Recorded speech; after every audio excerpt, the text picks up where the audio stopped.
Fantastic. So welcome to the Whitaker Community Council Board meeting. It, as I said, is October 16th. And what I explained earlier in an email is that all of our meetings are open to the public. We have 2 meetings a month. One is a general meeting where the community comes.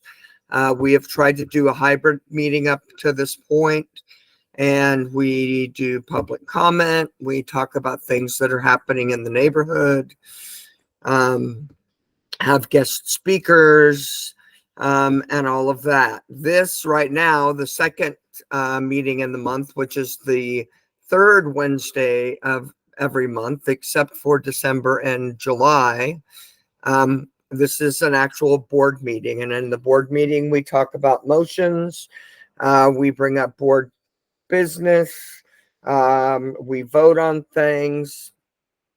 And so what we do is we offer the first 10 minutes of the meeting as public comment, where the public is free to make a comment, talk about what they want to talk about. However, it's not something that will be up for discussion.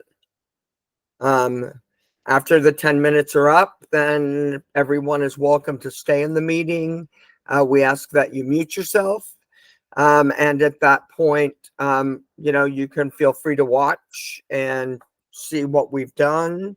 We just ask that you don't participate in the meeting, so that we can just get through what we need to do as far as our board business goes. So with that being said, if you look down at the bottom of your screen, you can see, there's a mute button, there's a talk button. Do we have any, it's 7:08 right now, so we have 10 minutes for public comment. Do we have any?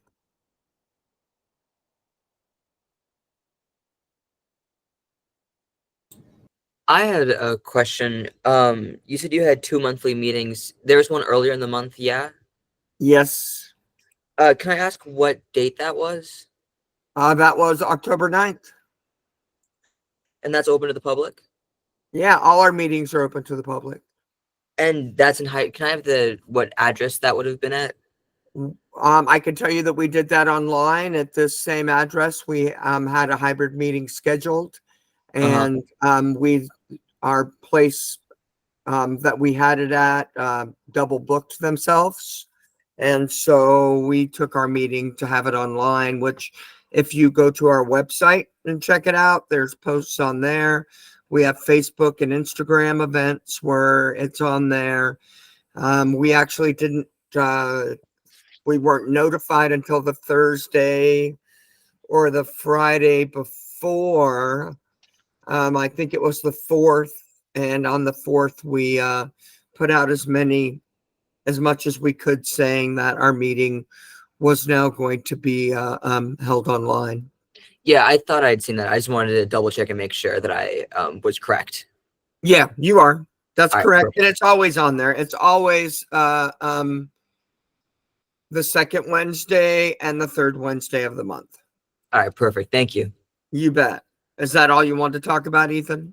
That was the only question I had. That was super okay. perfect. Fantastic.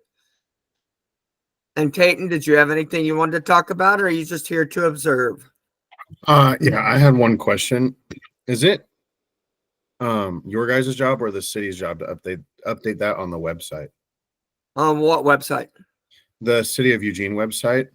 We don't have anything to do with the City of Eugene. Okay. That's all I had. Yeah, they have our meetings on their website. Yeah, there's like a public calendar that showed the meeting was held at the hybrid, but now that it is now that you said it's double booked, it makes sense that whenever I went, there wasn't a meeting. And oh, Tayton, I'm so sorry that you went there and that we were not there. Yeah. Please, if you just follow Whitaker Community Council on Facebook and Instagram, you'll see that it will, that's where we can do it. And unfortunately, we didn't even know until Friday, which was really just 3 working days before the actual meeting was supposed to happen. Okay. Thank you. That's all You I had. bet. Julie, you have something to say? Well, I wanted to offer my apologies to Tayton as well. I know this is exactly what we were worried about having happen. And it's a good reminder that we are listed with the city. I know that, but I forget it. And it sounds like I could probably figure out, or Jen can figure out who to update, and Jen can update the city. I don't know how responsive they are, but since we are seeking, yeah, I see that, Jen. You didn't know either. So, Tayton, thank you for bringing that to our attention. That's where you got your information, and I'm sorry it was wrong. And We'll we will try to- reach out and figure out how to get that updated. If they can even, I don't even know if the city can update it at the last minute. I mean, I don't know, our city liaison knew that we lost our place, but I don't know how much she actually has to do with what goes on the city website. Okay. Yeah. Thank you, guys. Yeah, sorry about that. No, all good. All right, you're good. Is there anything else that you wanted to comment on? Okay. Do we have any other public comment? We're going to make this meeting short and sweet, which is great. So Julie Bowman, Secretary of the Whitaker Community Council. We have a quorum here. So I believe you're up first for approval of the minutes. Yeah. So each meeting we discuss and hopefully approve our minutes from the last meeting. We have 2 meetings to approve, of course. The September meetings were September 11th for the general meeting and September 18th for the executive board meeting. I did complete those minutes and send out the links to the Google Doc that contains the running record of our minutes. And I would like to move that we approve those minutes. I second. Is there a discussion? Does anyone have any corrections, comments, anything else? Okay, then can we vote? Yeah, all those in favor? Chris and Janet, I don't see what your votes are. Chris raised Chris his Horton hand. said yes. Janet, what about you? Janet, are you hearing us? Janet, you vote yes? Okay. Fantastic. Janet votes yes. Then the minutes for 9/11 and 9/18 pass unanimously. All right, fantastic. Thank you. Do you have any other business that you want to talk about? Okay. I'll let people know. Well, this is kind of an aside. Maybe it should have been public comment. The Great Whitaker cleanup that's happening on this coming Saturday, October 19th. We can come back to that. I just wanted to put that out there in people's minds. Fantastic. I know I've seen some posts for it as well. So good job on that, Jen. Doriandra.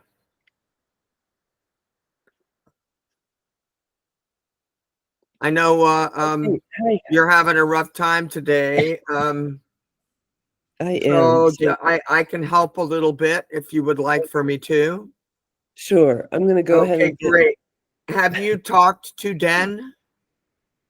No, I'm sorry? no, I have not talked to Den today. Okay. So I don't know if you all looked.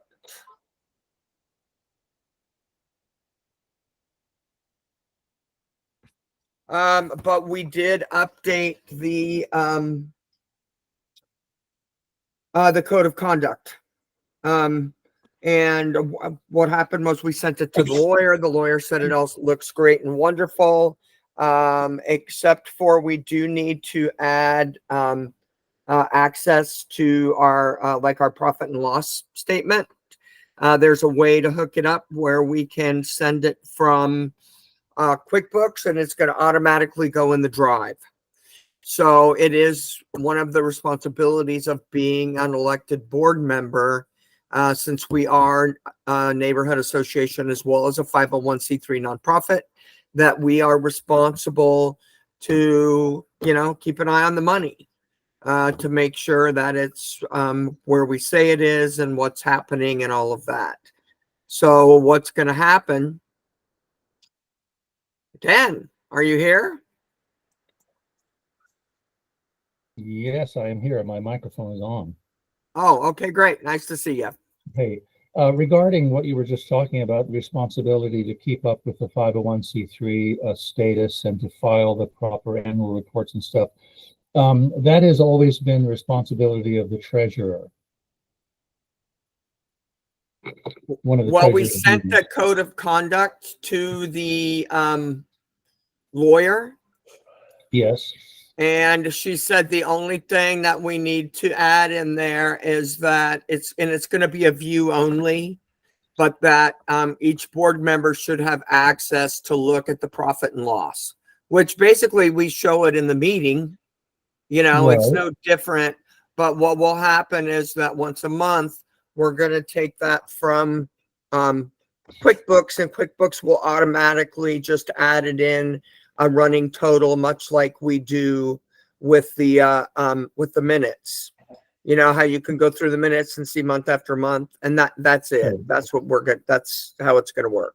Sure, that makes sense. The treasurer does typically do a quarterly statement just to apprise the other board members of, what's going on with the finances and stuff. So, and the treasurer is also responsible for filing all of the state mandated stuff regarding the 501.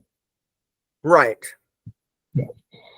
Which you've done a stellar job of keeping up on that stuff. And I don't know if you, I know you've been pretty busy, but we finally got all those credit card statements. I did see those, yes. They look And fine we to did me. get our books completely reconciled. So Well, we are up hallelujah. to date. Hallelujah. Yes. That took a long time. Thank you for all your hard work on that, Margaret. Well, thank you, Dan. It was, it takes a village. So what's going to happen is that you will receive an email. Each board member will receive an email that just says you have access to this in Google Docs. And it's going to be a file that will have our profit and loss statement in there. So you can go in, look at it. And I think what we'll probably do is talk a little bit more about it after you've had a chance to look it over and get an idea about what we're talking about. We'll go over it a little bit more next month. We did receive, like I said, the credit card statements, and our finances are now completely reconciled. Vicki Lynn, do you have can you share where you're at?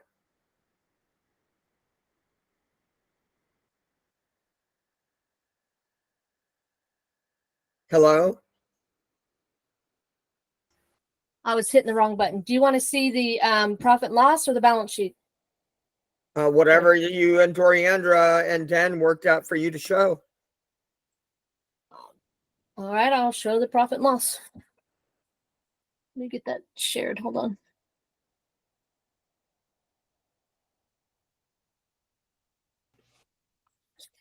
Margaret, reminder that we need to go back to show the code of conduct, which I'll do. We're out of order here, but once Vicki Lynn finishes, I'll go back to that. Okay, and you also emailed it to everybody, so.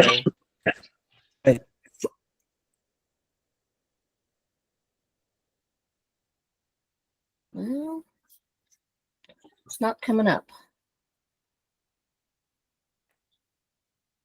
We can see it now, Vicki Lynn. Okay, Yeah, I there can it is. see a report. Okay, there it is. Can you zoom it in though? Is that better? It's Not pretty for me, small. I just need to figure out how to do it on my screen.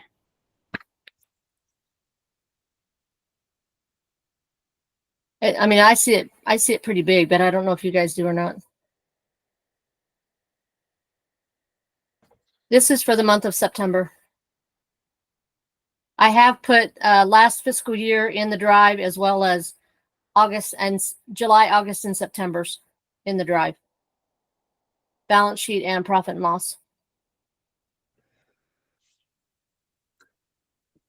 Dan, do you have anything you want to talk about with this?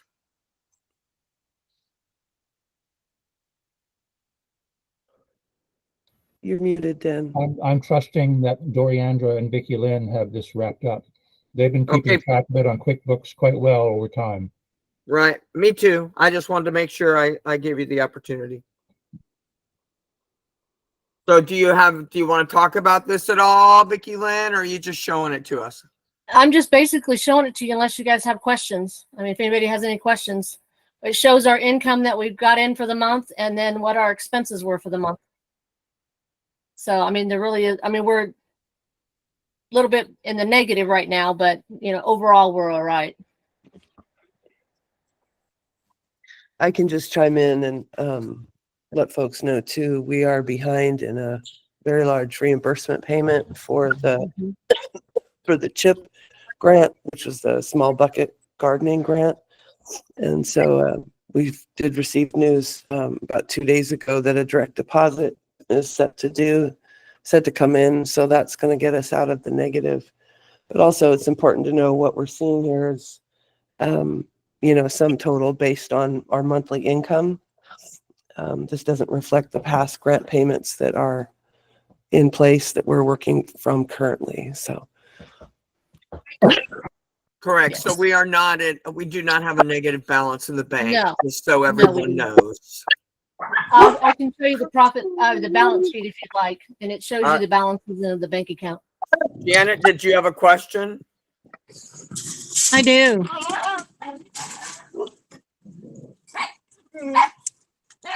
Are we going to be voting on the approval of this, or is this just for purview? No, there's nothing to approve. She's sharing the financials of where we are with us. Okay, I was just asking because I can't see it very well.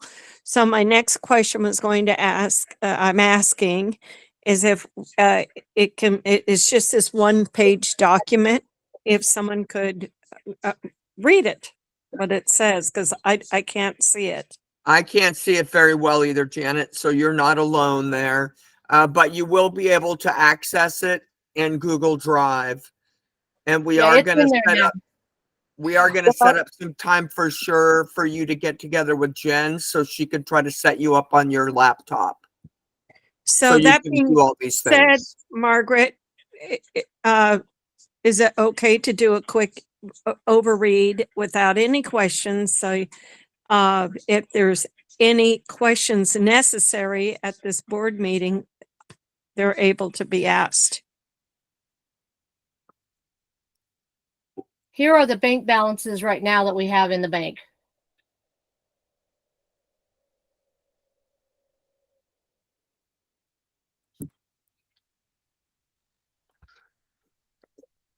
Yeah, So all we're looking at here, Janet, is a bank statement. That's it. Yeah, So that's there's a this lot of is the stuff to balance sheet. read and a lot of numbers that just reading it won't really do anything. It's not going to give you a clear picture of what we're looking at. well, it says you, but I have a different, I process a little differently. Okay, and you will have And- access yeah. to go in and look at it online. It will be, you will have access to pull it up and take your time to go through it, Janet. I don't have it online, but anyway, doesn't matter. It's clear. I'm it doesn't I'm matter. happy to read through it Okay. quickly if you want me to. Thank you. That's all I Okay. asked. It's just a simple one page. And Well- I get an argument on it. I just was curious what it says. All right, Janet, hold on one second. That's such a big deal. Hold on one second, please. Thank Margaret, you. Janet, all right, for us to Janet. take some time here. Thank you. Margaret, do we have the time to read through these numbers? Yeah, Okay, so this is our, but we need to go back to the top. I mean, I'm we're back. looking at Well, two documents here. this is our balance sheet.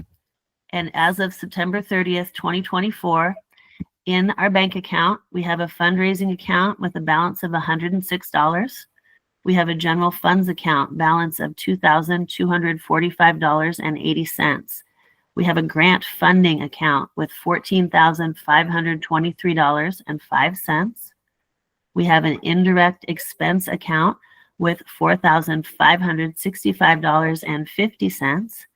The money market account currently has $0 in it, and the savings account has $3,008.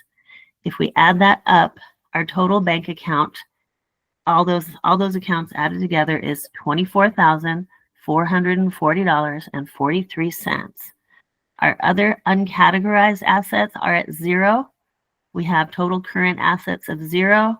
And so our total assets is that money in the bank, the $24,444.43. So that's what that one says, Janet.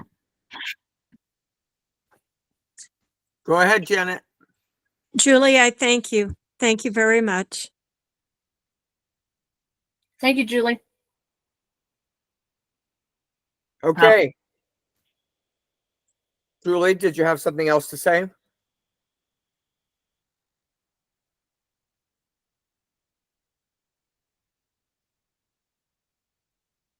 We do, however, and thanks for reminding me, Janet, everybody got the code of conduct, the revised one in the email, correct? So we did send it to the lawyer. We updated it. We will have access to the financial documents in the drive as a board, and we added that on there. So I would like to make a motion that we approve the code of conduct for the WCC board members. Margaret, Briandra, and I'm gonna go ahead and show the yellow. yeah, do you want to, are you guys up to see that? going through it really quick? Can you guys see the yellow additions? There's only 2. Yeah, it says WCC members understand that it is their duty to oversee the finances of the organization and ensure that all federal and state requirements of the organization are met. And then it says, WCC board members should not use their positions to obtain unreasonable or excessive services or expertise from WCC staff, or use their positions to further their own interests of any other entity. And those were 2 things that we added based on what the lawyer told us. And otherwise, what we already put it to pass it, and it was passed. So we added these 2 things to it. Otherwise, it's exactly the same document that we did last month. Do we have any discussion about it? Dan, you got to take yourself off mute. Yeah. Before we vote on this, first of all, it should be understood that if the board of directors passes this particular set of words, it is not enforceable on every member of the board of directors. And I have concerns about it because it is assuming, I mean, we need to have serious discussion about this. It's assuming a lot. For instance, as a nonprofit organization at the forefront of social and public health improvements for the Whitaker community, our policy is to hold the highest ethical, legal, and moral standards. There are a lot of definitions in there, and I think that this is a very, very broad, wide-ranging statement, and I don't think that people can be expected to be held to standards that are not actually defined. We had this issue when we were writing the last charter that we had a lot of contentious debate over, because it also contained a lot of policy statements that people could not reasonably be held to account for. Also, this document states that I believe, let me go to it, that board members can be removed or censured or something of that nature. No, what it says is that they will be, if they break the rules, that they will be, that the executive board will talk about it and decide what to do with it at that point. Right. And at this point, the executive board is you and I and Julie. Yeah. Okay. But let me remind everyone on the board that this document does not rule the WCC because it is a 501c3, and these very, very specific rules for removing an officer or a board member are already defined in ORS. I believe it's ORS 65. I can look that up and send it to everyone if you like, but I've been the treasurer of this organization for most of the last 15 years. We've had the issue come up repeatedly where, there was financial mismanagement, there was dishonesty and lying, and etc.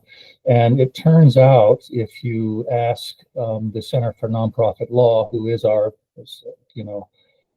basic a lawyer, let me cut to the chase, that this organization cannot remove a director or a board member without taking it to the membership and then having a recall election. So any wording or language in this document that pertains to the removal or censure of a board member for not adhering to these specific clauses is it's not binding. It's not reasonable to even discuss this when it really should be. It's an ORS 65 matter. It's not a decision by the board of directors if they don't like the behavior of another board member.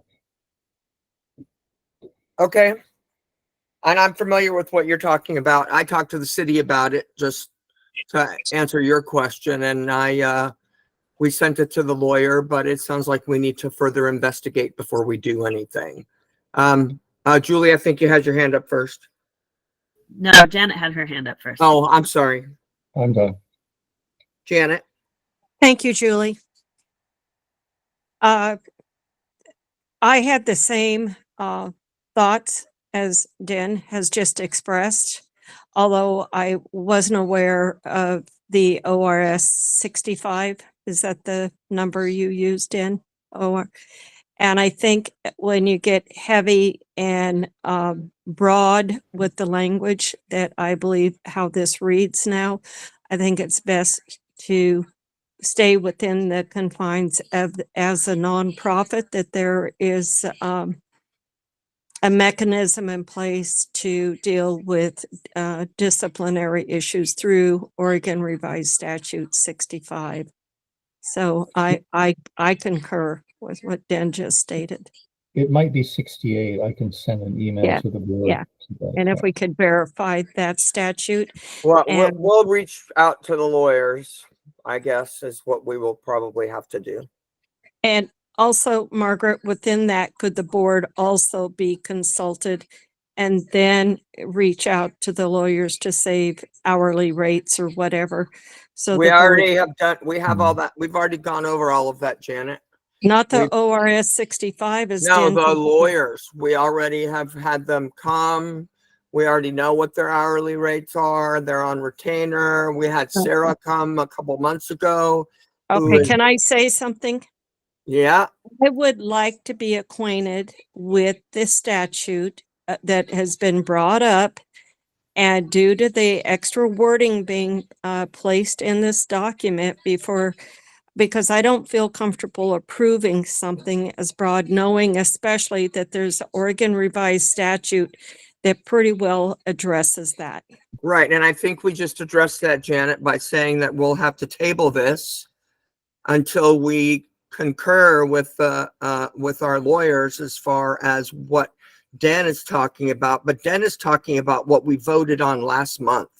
We didn't change any of those words. You already agreed to this document a month ago to how it's written now, except for those two yellow pieces that just talk about us having access to the financial. Therein is the exception why we're being asked to vote. Correct. But what Dan is referring to, table. all of that was there last month. Julie, did you have a comment? Hold on, Dan. I know you're there. I do have a comment, and I understand what Den is pointing out, and I know that he is correct. I was just going to read, this conduct does not hold any threat or ability to remove anyone or censure them. I was just going to read the statement that says what happens. Infractions of this statement of personal and professional standards of conduct are to be reported in writing directly to the WCC chair or a member of the executive board, who shall bring the infraction to the full executive committee. A warning and or request for resignation from the WCC board may be determined. So the most strength that this document could possibly have is a warning and or a request for resignation. Doesn't hold or claim to hold any power to remove people. That said, I'm not invested in voting on it right now. We're welcome to investigate it more. I just wanted to point out that it doesn't have the power that we might think it does. That's all. Thank you. Dan? Yeah, I'm curious to know what was the impetus for the creation of this document? Why is it considered? I mean, I'm one of the executive committee members, and I would have never come up with this document. So someone did come up with this document, and they felt that there was an express need to create this document and have everyone to agree with it. And I'd like to know what was the impetus for the creation of the document. The city recommended that we do it. Julie? Hold on, Janet. I know you're there. Sorry, Janet. I was just going to answer his question real fast. The city recommended that we do it because we should, in fact, have some kind of code of conduct. But I think the other impetus was some really unprofessional and difficult behavior that has happened at a couple meetings this year. And we couldn't really say, hey, you're violating codes of appropriate professional conduct, because we really hadn't set one out. So whether this is the code we need or not, evidently we need to have something in writing that says, hey, don't scream at people, don't threaten people, behave in a professional manner. Janet?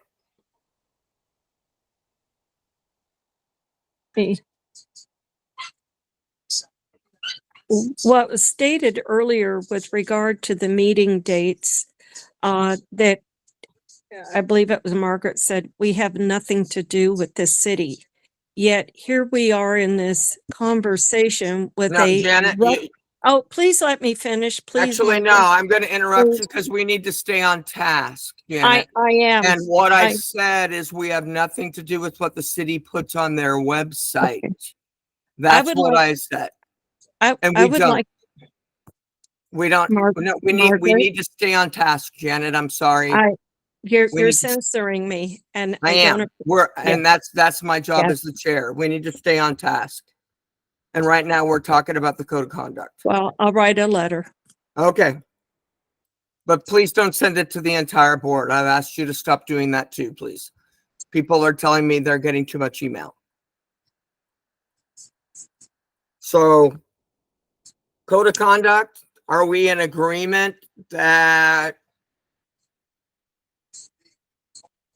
So Dan, I'm after Julie reading the actual actions about what can happen, that it will be taken to the executive board. The executive board will talk about it, and we'll either ask the person not to do it anymore, or if it's really bad, ask for a resignation, which would come to the board, and the board would have to vote on that. Do you still see a problem with this? I do. There are already, because we're a 501, okay, I think maybe the city might not recognize that there are separate rules for 501 and for neighborhood associations. And that because we're a 501c3, there is a separate set of rules which is contained in ORS 65. And it states exactly what the rules are for censuring or removing a board member for misbehavior.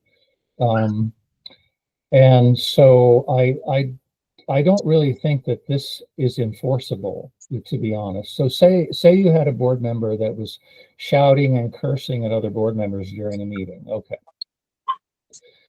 You can't, as a board, then vote to remove that person. Well, what you're suggesting is you vote to ask them to resign. Okay.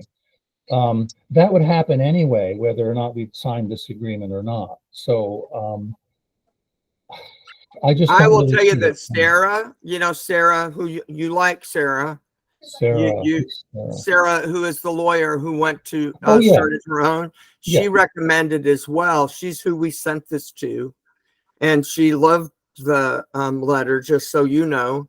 Yeah. And she is the one that told us what to add, and she's recommended as well that she said you should have a code of conduct with the board of directors.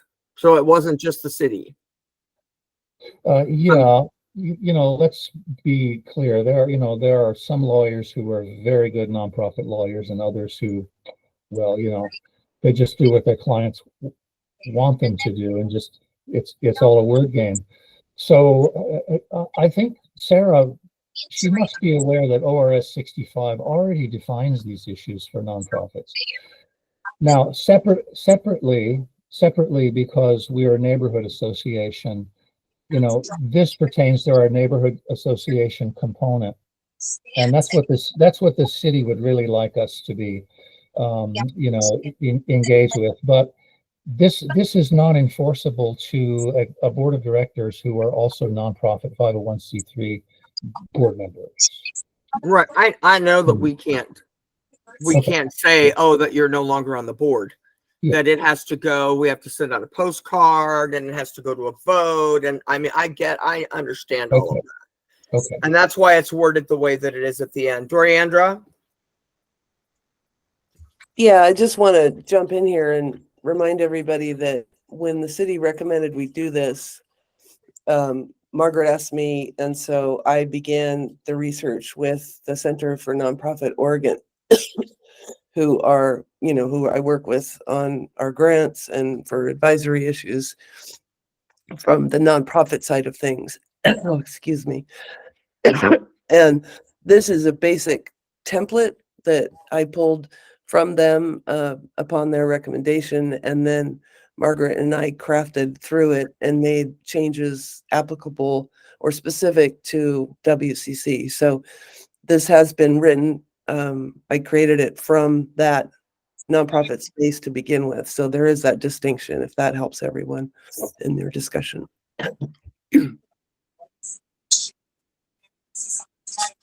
Dan? You're on mute, Dan. Yeah. Okay, now I'm up. I'm wondering if we might table this for a while and spend a little bit of time rewriting it and make it, it's very template-y, shall we say, very boilerplate. And I think that we could improve this quite a bit, I think. Okay, great. Do you want to get with Doriandra a little bit and Sure. talk about what you would do based on what you know about the nonprofit status that we have? Okay, yeah. Doriandra, are you good with that? And then we'll bring it back around. Yeah, that sounds great. Thank you, Dan. I appreciate Okay, great. it. All right. Okay. So I still have not gotten the total from the grocery store, but I do believe, except for the grocery store, what were our fundraiser totals, Doriandra? Do you know? Did you write that down for me? Yeah, just 1 second, Margaret. Let me find them on this receipt. Can you give me a second? And Yeah, you take your get back to time. Okay. And those of you who have been watching, so we started working with the mission, which has been going fantastic. And the mission approached us and said that they're doing some work as far as they put out curriculum and they have their people go through a class per se. And part of their curriculum for this term is being a volunteer. So they reached out to us and asked if there was some work that we could do. And it actually comes at a great time when we're working on the Healthy Homes Grant, or we're getting ready to. So if somebody needs, has a bunch of blackberry bushes in their backyard, or we get someone who is a bit of a hoarder and we have to help them with their home, that kind of thing, having some labor. Right now what they're doing is they're going out and picking up garbage. They are doing a fantastic job. They've already gone once, and picked up behind the railroad tracks and around Grizzly's Granola. We are working with some local businesses that are having problems with the amount of trash that are around their locations. And I do know that they went to Scobert Park, I believe, yesterday. Is that right, Jen? Yep. Thank you. Because Jen has been going and taking pictures. Thank you very much, so that we can get it on our social media. And they are super excited and super happy and really want to be part of what we're doing. And so, Doriandra, you have been doing a fantastic job with that. Thank you very much. It just increases our partnerships with people that we have in the neighborhood. Did you find it, Doriandra? No, Vicky Lynn is looking it up on QuickBooks. It's all right. We can. It's all right. I know that. Just so everybody knows, if you can't tell, Doriandra's a little sick today. Roughly, So general meeting. Doriandra, did I miss anything about the mission and the No. WCC work project? Backing up a second, roughly the 50th anniversary earned $82. The fundraiser that Willie's Barbecue did was somewhere around 500, and then the Oakshire was, I believe, 150. So Vicky Lynn can pull those. Those are just from memory. But yeah, I just wanted to show. I'm not sure if Den's on social media, so I was going to present really quick just a couple photos for folks to see the Eugene Mission project. Can y'all? Thank you. Can y'all see? Let's see. Can you see that? Yes, ma'am. Great. This great graphic Jen made to announce our partnership. Here was our first cleanup at the Grizzlies brand location. They did all along the train tracks and around that corner. Then Scobert, or here's the train area. And then this was Tuesday at the Scobert Gardens. So they did a deep dive around there. And that was in part of our partnership and support of the Whitaker Community Market. So there we go there. Okay. I think that's all I've got. Do you need anything, Margaret? I need to just check out, I think. No, you go. You're good. Thank you all. I hope you have a good evening. And Doriandra, I hope that you feel better. thank you, Margaret. You let me know if you need anything. I will. Thank you. So our next general meeting, just so that everybody knows, the last meeting when we had Sacred Connections come, and they are doing the Great Whitaker cleanup. They did tell us that we would be welcome to use their facilities for our hybrid meeting. The mission is a great space. I've talked to several people in the neighborhood and reached out. And the thing is that, our meeting's till 9 o'clock at night. And if you're walking or you're on a bicycle, walking down that long road, where there's no houses, there's no nothing, and there's a lot of activity happening there. We tried the mission for a few months and we never really got many people to come. We did, however, at the hybrid, and it was a better, more centralized location. So we're going to talk to them. I've sent them an email and asked them. I do know that they have a projector and they have a screen that we can pull down. And they have lots of meeting space. Actually, Julie, I was going to ask you, since you connected with them about coming to the meeting, have you heard back from them? I haven't, but I haven't reached out either. I was out of town last weekend. I'm planning to volunteer there on Saturday.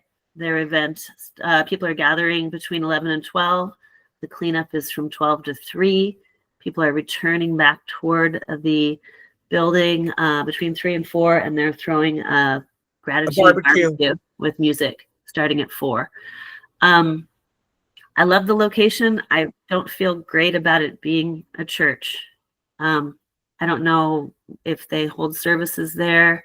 I feel some kind of way about that. But Well, they have a that's why parking we lot. just wanted to talk to them in person and get a feel and see what it felt like. That's my only reservation. They seem very nice. They have a parking lot. I love the location, but I don't feel great about the whole potential religious aspect. So can you, I know that they're, I think that they're Buddhists, I think, according to their website. But maybe, I'm sure, hold on a second, Dan, I see your hand up there. Maybe when you're there, you could confirm with them that they got the email, just so we can at least explore the possibility. Ah, yes, the email to talk about a meeting To time. meet with them I and didn't talk respond. about it. I can reach out about that. Sorry, Right. I wasn't picking up what you were laying down there. That's okay. Dan? Yeah, I just looked up Sacred Connections because I'd never heard of it, and I see that it is the old Foursquare Church on the corner, and it was previous. Has it changed hands? What's changed? Yes. Yes. But that's part of why we want to meet with them. They offered, and they came to our meeting. We gave them a platform. They're doing the Great Whitaker cleanup. I mean, they're doing some stuff in the neighborhood. They're working. They want to do some networking as far as community things, which, we're always more than happy to do that. I figured it was at least worth a conversation. There are some things that need to be discussed in person and just clarified so that we just make sure that we are in a good space for us. It's potentially a huge opportunity for the WCC if we can forge a really nice relationship with them. I mean, the location is outstanding. The building is outstanding. Are they actually a church group or are they Christians? I mean, Julie mentioned. No, I think they're Buddhists. Jen, did you ever get a chance to go look at their website? I just looked them up on Google and I saw the picture and the location. I realized it's the old church where there were lots of problems before with the previous owner. So I'm happy to know that is all changed now. Yes, and I actually, so Jen has some experience in dealing with. She's worked for a nonprofit church before, and I asked her to look and see if she saw any red flags or anything on their website. So yeah, I haven't found any what I would call red flags. I do. Yeah, I haven't found anything. Okay. I haven't gotten to go as deep as I wanted to, other than just their website. But I haven't seen anything that gives me pause. Fantastic. And yeah, it looks like a great opportunity for us, and it is a fantastic location. But we do need to talk. Has anyone had any interactions with them yet? Yeah, they were at our general meeting. And Julie has had some interactions with them as well. And I went down and introduced myself when they first moved in. Oh, this could be outstanding for us. Mm-hmm. So, excellent. Okay, so just so that you know, we're going to pursue talking about that and see where that takes us. And hopefully that will be a great thing, Janet. And it is a big space, which is nice. Okay. Is there anything anybody wants to? I think we're almost done here. Do we have any board business that anyone needs to talk about?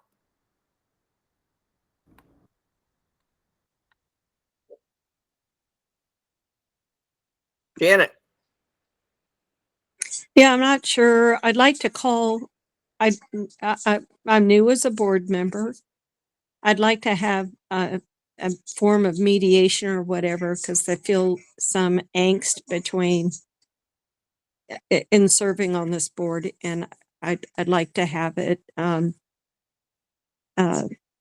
mediation or some way to address it, if I could. And how do I approach that to see how that can happen? Well, I guess I'll have to ask how that can happen. I'll check into that and we'll let you know. Thank you. All right, no problem. Okay. Well, Tatum, Ethan, thank you very much. Julie? Real quick about the November general meeting, are we going to pursue having some sort of gathering, or where are we at with that? You're gonna talk to Sacred Connections and see if they got our email or not. I did talk to Jeff, who owns Oakshire, who has some property. I talked to him 2 days ago, and I have been doing a little bit of research and looking for alternative locations. So yeah, that makes sense. We can't really promote any sort of a gathering if we're not sure we have a physical location. So That's correct. got it now. Thanks. Yeah, sorry I wasn't clear about that. Okay, again, Ethan, Peyton, thank you for joining us very much, and we call this meeting adjourned. You all have a great evening and enjoy your extra hour. Dan, it was good to see you. Take care, everyone. Bye. Yeah, you too. Bye, Chris. Thank you for your Bye-bye.